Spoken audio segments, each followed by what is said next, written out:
Hello everyone, स्वागत है आप सभी का मेरे इस नए वीडियो में। आज की वीडियो में हम लोग बात करने जा रहे हैं कि जो बिहार में बीएससी नर्सिंग कॉलेजेस हैं उसमें सीट का डिस्ट्रीब्यूशन इस बार कैसा रहने वाला है कैटेगरी वाइज। ठीक है, बहुत लोग के कमेंट्स आ रहे हैं कि मेरी रैंक ओबीसी में 400 है, ईबीसी में 200 है, ईडब्ल्यूएस में 100 है, तो क्या मुझे बीएससी नर्सिंग कॉलेज मिलेगा या नहीं मिलेगा। देखो, कॉलेज मिलेगा या नहीं मिलेगा ये बात डिपेंड करता है कि टोटल नंबर ऑफ सीट्स कितने हैं और बच्चे का प्रेफरेंस क्या है। ठीक है ना। मैं आपको इस बारे में पूरा डिटेल दूंगा कि कैसे सीट्स मिलती हैं। नो डाउट कि जब स्टार्टिंग में हमारा बीएससी नर्सिंग कॉलेज ओपन हुआ था बिहार में तो उतना ज़्यादा डिमांड नहीं था स्टार्टिंग के ईयर्स में। तो बहुत हाई रैंक पे भी आपको ईडब्ल्यूएस में ईबीसी में कॉलेजेस मिल जाते थे, इवन एनएमसी से मिल जाता था। लेकिन अभी का जो क्राइटेरिया है उसके अकॉर्डिंग अगर देखोगे तो जिस तरह इस बार नीट में भी हुआ है तो बच्चे बीएससी नर्सिंग को ऑप्ट करने जा रहे हैं। तो मैं आपको पहले पूरा डिटेल देता हूँ और उसके बाद से आपको बताऊंगा कि आपको क्या करना है क्या नहीं करना है और अदर जो कोर्सेज है उसमें आप क्या कर सकते हैं, क्या आपके लिए बेटर रहेगा या नहीं रहेगा।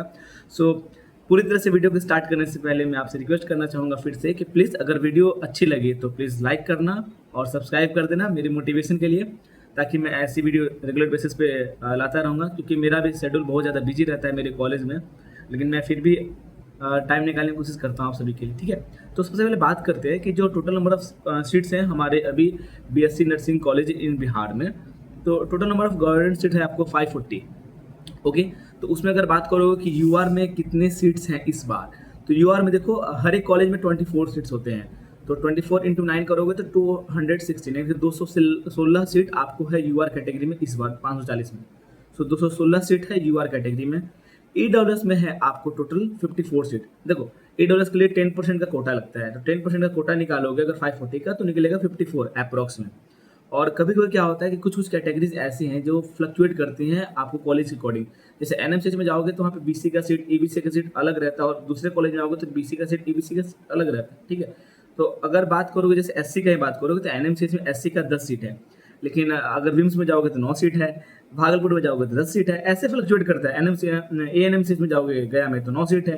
तो ऐसे अगर करते हैं तो अप्रॉक्स में अगर जो टोटल नंबर ऑफ कॉलेजेस है मिलाकर के इस बार तो टोटल मिलाकर के 88 सीट्स होने जा रहे हैं एससी कैटेगरी में। ईडब्ल्यूएस में 54 सीट्स, एससी में 88, यूआर में 216 सीट। एसटी में देखो हर एक कॉलेज में आपको एसटी का सीट नहीं है, तो आपको ऑनेस्टली बता रहा हूँ जैसे एनएमसीएच में एसटी का सीट नहीं है। ठीक है, तो ऐसे करोगे तो अप्रोक्स पहले 5 कॉलेज में 3 ही सीट था, अभी 4 कॉलेज नए ऐड हुए हैं, उसमें अगर देखोगे 2-3 सीट है, तो 5-6 सीट मैक्सिमम आपको एससी कैटेगरी में रहेगा, सॉरी एसटी कैटेगरी में रहेगा। ईबीसी का बात करोगे तो ईबीसी का जो एनएमसीएच में कोटा है वहाँ पे 10 सीट है ईबीसी के लिए। अदर जो कॉलेज है वहाँ पे 11-11 सीट मिलते हैं। तो अप्रोक्स अगर देखोगे तो 98 सीट्स है ईबीसी कैटेगरी के लिए। ठीक है, और बीसी में देखोगे तो एनएमसीएच में 8 सीट है और बाकी की जो कॉलेज है वहाँ पे 7 सीट है, 7 सीट्स है। तो टोटल मिलाकर के आपको जो सीट्स हो रहे हैं 64 हो रहे हैं बीसी कैटेगरी में। और बात करोगे डीक्यू कोटा में, तो डीक्यू कोटा में हर एक कॉलेज में 3 सीट का रिजर्वेशन होता है। तो इस हिसाब से अगर देखोगे तो टोटल 27 सीट्स आपको अवेलेबल है डीक्यू कोटा में। और इसका अगर 1/3 करोगे तो 1/3 चल जाता है कैटेगरी में जितने सीट्स है उसका 1/3 करो वो आरसीजी कोटा में चला जाता है, रिजर्व कैटेगरी फॉर गर्ल्स। ठीक है, तो ये ओवरऑल डिस्ट्रीब्यूशन है सीट्स का। अब जो ऐसे बच्चे हैं जो मुझे मैसेज कर रहे हैं और किसी को मैसेज कर रहे हैं या फिर को ट्राई कर रहे हैं कि उनको हाई रैंक पे भी कॉलेज मिल जाए, तो देखो मैंने पहले ही बताया कि आपको कॉलेज मिलने का प्रोबेबिलिटी तभी होता है ज़्यादा जब आपके रैंक अच्छे होते हैं। दूसरा कि उस साल बच्चों का प्रेफरेंस क्या है। मान लो कि जिसके अच्छे रैंक आए हैं और उन्होंने बीएससी नर्सिंग को ऑप्ट नहीं करके फिजियोथेरेपी को, ऑक्यूपेशनल थेरेपी को या फिर बी फार्मा को ऑप्ट किया, तो उसमें अगर रैंक आपका थोड़ा डाउन भी रहेगा तो आपको कॉलेज मिल जाता है बीएससी नर्सिंग का। ऐसा क्राइटेरिया चलता है। और दूसरी बात कि बहुत सारे बच्चे जो नीट की प्रिपरेशन करते हैं तो उनका क्या होता है कि वो क्या करते हैं, रैंक अच्छा होने के बावजूद भी कॉलेज छोड़ देते हैं, बीएससी नर्सिंग कॉलेजेस नहीं लेते हैं। और इस कारण से क्या होता है वो उनका जो सीट्स रहता है वो दूसरे को मिल जाता है जिनका हाई रैंक भी रहता है। तो ये कुछ क्राइटेरिया है जिसके अकॉर्डिंग क्या होता है कि सीट का लेना देना फ्लक्चुएट करता है स्टूडेंट के अकॉर्डिंग। ठीक है, तो ये बात आप समझ लो कि अगर आपको कोई बोलता है कि आपके 4000, 2000, 3000 रैंक है या 1500 रैंक है तो आपको बीएससी नर्सिंग कॉलेज मिल ही जाएगा, तो ऐसा श्योरिटी नहीं है। जिसके रैंक मैक्सिमम 800 तक है ना उनको मिलने का बहुत अच्छा प्रोबेबिलिटी रहता है, लेकिन वो भी डिपेंड करता है उनका कैटेगरी क्या है। मान के चलो कि वो जनरल कैटेगरी की है और उनका रैंक यूआर में ही 600 है और जनरल कैटेगरी की है तो उनको बहुत डिफिकल्टी आएगा, क्योंकि जैसे मैंने बताया कि ओवरऑल 216 यानी कि 216 सीट है यूआर कैटेगरी में। और इसमें अगर यूआर में ही अगर 400-500 रैंक है आपका और जनरल कैटेगरी से बिलोंग करते हो तो उसमें अगर बीएससी नर्सिंग, क्योंकि अभी का जो सबसे डिमांडिंग कोर्स है वो बीएससी नर्सिंग है, तो मिलने का प्रोबेबिलिटी थोड़ा घट जाता है। हाँ, अगर नो डाउट कि यूआर कैटेगरी से अगर जिनका रैंक अच्छा है, अगर वो बी फार्मा को ऑप्ट करते हैं, फिजियोथेरेपी को ऑप्ट करते हैं, ऑक्यूपेशनल थेरेपी को ऑप्ट करते हैं, तो इसमें प्रोबेबिलिटी आपका बढ़ जाता है। तो जैसे मेरा कहना ये है कि 216 सीट तो आपका कंफर्म है यूआर कैटेगरी में, तो मैक्सिमम अगर आपका 400-500 सीट रहता है और 400-500 रैंक रहता है यूआर कैटेगरी से, तो आप एक्सपेक्ट कर सकते हो कि कहीं ना कहीं और डिवीजन करके आपको कॉलेज मिल जाए, ठीक है। और जैसे ईडब्ल्यूएस में 54 सीट्स है, तो अप्रोक्स मानो कि अगर आपका ईडब्ल्यूएस में 100 से 120 के बीच में अगर रैंक रहता है लास्ट लास्ट तक, तो हो सकता है कि आपको कॉलेज मिलने का प्रोबेबिलिटी हाई रहेगा, ठीक है। मैं ये नहीं बोल रहा हूँ कि ये श्योरिटी है, लेकिन इसका प्रोबेबिलिटी हाई हो सकता है कि आपको एक कॉलेज मिल जाए, क्योंकि क्या होता है कि बहुत सारे ईडब्ल्यूएस के बच्चे होते हैं, वो आपको बी फार्मा भी ऑप्ट करेंगे, ऑक्यूपेशनल थेरेपी भी ऑप्ट करेंगे और फिर फिजियोथेरेपी भी ऑप्ट करेंगे। इस कारण से क्या होता है कि जो 54 सीट तो आपको बीएससी नर्सिंग के लिए है, उसके अलावा वो जो 50-60 ऊपर सीट रख सकते हो कि उतना में मिल जाना चाहिए। तो 100 से अगर 120 से अगर कैटेगरी रैंक है ईडब्ल्यूएस का, तो आपको मिल जाएगा। यूआर में अगर आपका 400 रैंक आ रहा है और जनरल कैटेगरी को आप बिलोंग करते हैं, तब भी आपको चांस है कि मिल जाएगा लास्ट तक, ठीक है। एससी कैटेगरी में ओवरऑल 88 सीट है, तो जो बच्चे जिनका एससी कैटेगरी में रैंक अपने कैटेगरी में एससी कैटेगरी में अगर 150 तक रहता है, 150 तक रहता है, तो एक्सपेक्ट कर सकते हैं कि उनको कॉलेज मिल जाएगा। लेकिन अगर आपको कोई बोलता है कि आपका एससी कैटेगरी में 500-600 रैंक है और आपको कॉलेज मिल जाएगा, तो ये एक्सपेक्टेशन मत रखना, ऐसे झूठे बातों में मत आना। एसटी में मैंने जब बताया कि मैक्सिमम 6 सीट्स आएंगी इस बार के, तो जिनके रैंक एसटी में 15-16 है, तो उनको प्रोबेबिलिटी हाई है कि उनको बीएससी नर्सिंग कॉलेज इस बार मिल जाएंगे। और ईबीसी में क्योंकि टोटल 98 सीट्स है, तो ईबीसी में जिनका कैटेगरी रैंक ईबीसी के अकॉर्डिंग अगर 200 के अंदर में, जैसे 150, 160, 170 तक है, तो वो एक्सपेक्ट कर सकते हैं कि उनको मिल जाएगा। अदरवाइज जिनका 98 से अंदर में है ईबीसी में, तो वो पूरा एक्सपेक्ट कर सकते हैं कि उनको पूरी तरह से कॉलेज मिल जाएगा।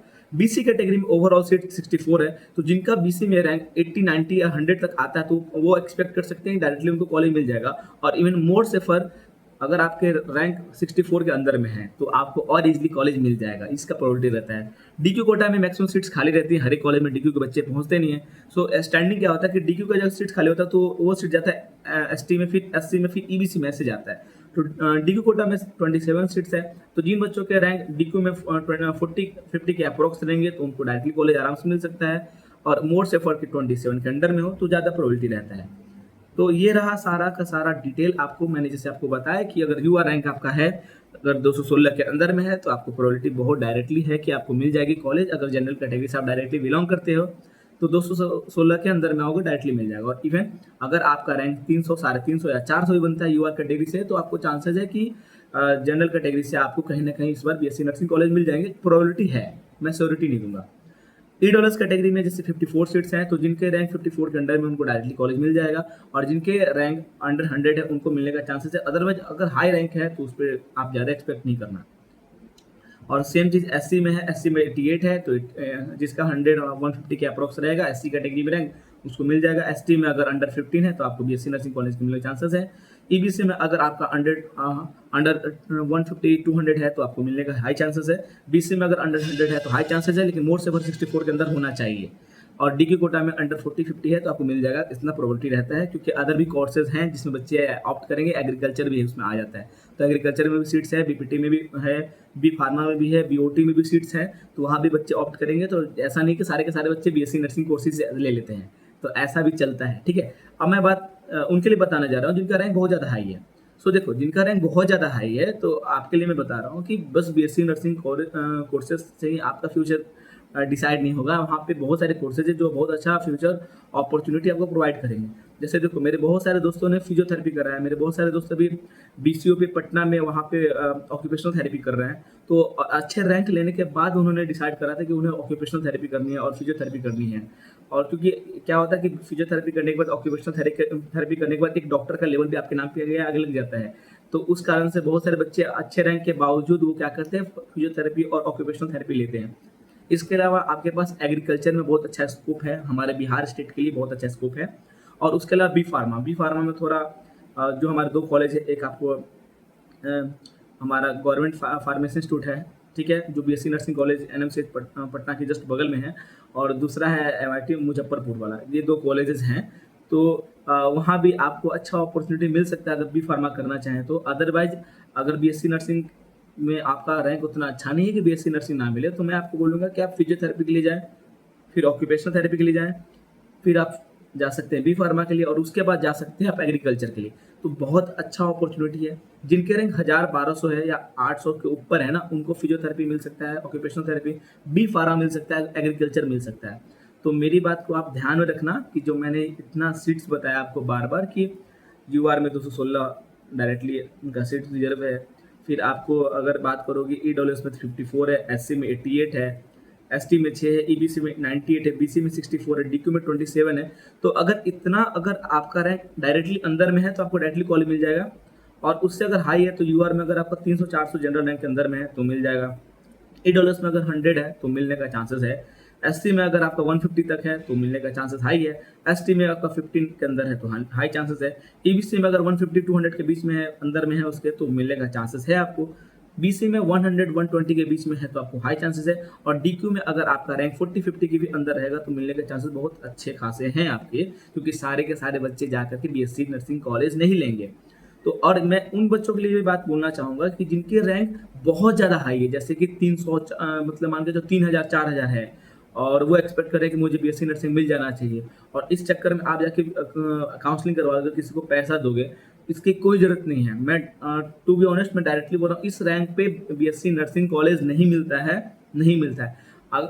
अगर आपका डीक्यू कोटा है, एससी के कोटा है, तो हो सकता है लास्ट तक जाकर के जब सीट बनते हैं तो मौका पुराना मिल जाए आपको। लेकिन ऐसे किसी के झांसे में मत आना कि हाँ मैं दिलवा दूंगा, मिल जाता है 9000-10,000 रैंक पे। ऐसा नहीं होता है। लोग झूठी बातें करते हैं, आपसे पैसे की ठगी करते हैं, और लोग ऐसे ही आपको ट्रैप करते हैं। तो इस बात को मेरे मानो, काउंसलिंग करवाना बहुत ईजी होता है। मैंने खुद करा था, मेरे दोस्तों ने खुद करा था। किसी को पेमेंट करने की कोई जरूरत नहीं है। अगर कोई दिक्कत होगी तो मैं हेल्प कर दूंगा। मैं आपका एक ग्रुप बना दूंगा सेपरेट, जिसको भी काउंसलिंग करनी होगी। प्रेफरेंस लिस्ट मैंने ऑलरेडी बता दिया है। फिर भी एक बार और मैं फिजियोथेरेपी के लिए बता दूंगा, ऑक्यूपेशनल थेरेपी के लिए बता दूंगा, फिर एग्रीकल्चर के लिए और बी फार्मा के लिए बता दूंगा कि आपका क्या रहना चाहिए। टिल देन वीडियो अच्छे लगे तो कमेंट करो, लाइक करो। कुछ और डिमांड होगा तो मेरे को कमेंट में बताओ, और सब्सक्राइब करो चैनल को, ताकि मेरे को भी मोटिवेशन मिले। ठीक है, थैंक यू सो मच। और ऐसे इंफॉर्मेटिव वीडियो के लिए मेरे चैनल को सब्सक्राइब करो। Thank you so much.